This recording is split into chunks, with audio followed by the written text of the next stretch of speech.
The chilling true story: the missing boys in the mine. This story took place in 2013 in West Virginia, USA. 3 teenagers decided to explore an abandoned coal mine, but only one of them made it out, and that too in a state of shock. What he later revealed still remains a mystery. The unfortunate adventurer, 16-year-old Zach, his cousin Mark, and their friend Tony often searched for adventures. In their small town, there weren't many activities, so the boys explored abandoned buildings, tunnels, and mines. One evening, they decided to visit the old Black Hollow coal mine, which had been closed down in the 1980s. Local people often claimed that strange sounds could be heard inside, and some believed the mine was cursed. Around 10 p.m., the boys grabbed flashlights, ropes, and set off into the depths of the mine. Strange findings. At first, everything seemed normal. The tunnels were dark, cold, and damp. After about half an hour, they stumbled upon a rusty cage, which, according to Mark, shouldn't have been there. It was a strange shape with a lock that looked relatively new.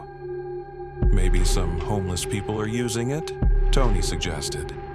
But there hadn't been any signs of life in that area for years, and it was unlikely someone could drag such a heavy cage that deep into the mine. An hour later, the boys heard a metallic screeching sound.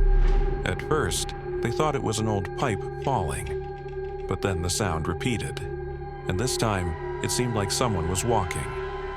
They froze, the figure in the dark. After a few more minutes, the tunnel widened, and the boys saw an old wooden cart. Its windows were boarded up, and the door was slightly ajar. Zach cautiously approached and peeked inside. In the dim light of the flashlight, he saw something moving. "Hey, is anyone in there?" he shouted.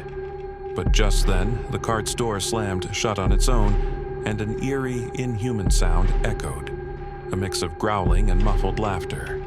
Tony bolted, and Zach and Mark followed him. But as they turned down a side tunnel, Mark suddenly disappeared. Mark's disappearance. Zach and Tony heard his scream, but when they returned to the spot, Mark was nowhere to be found.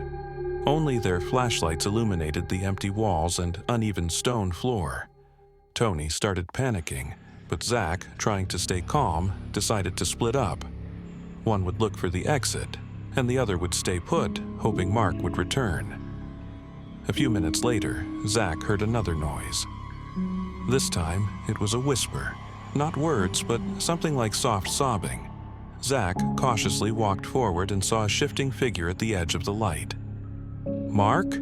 he called. The exit from the mine. Terrified, Zach turned and ran back. He found Tony, who was almost out of the mine. "Where's Mark?" Zach shouted. He's in there, but that wasn't him," Tony mumbled, his face pale. They rushed out of the mine and immediately went to the sheriff. The official investigation. The police searched the mine but found no trace of Mark. There were no signs of a struggle, no belongings left behind. The only thing they discovered were deep scratches on the walls, as if something, or someone, had tried to escape. What happened in the mine? Mark was never found. Zach and Tony left the town a few months after the incident. They could never explain what they saw in that mine. Some believe the Black Hollow mine was truly cursed. Others think there might have been a criminal or madman hiding there. But those who live nearby say that at night they can sometimes hear strange whispers coming from the mine.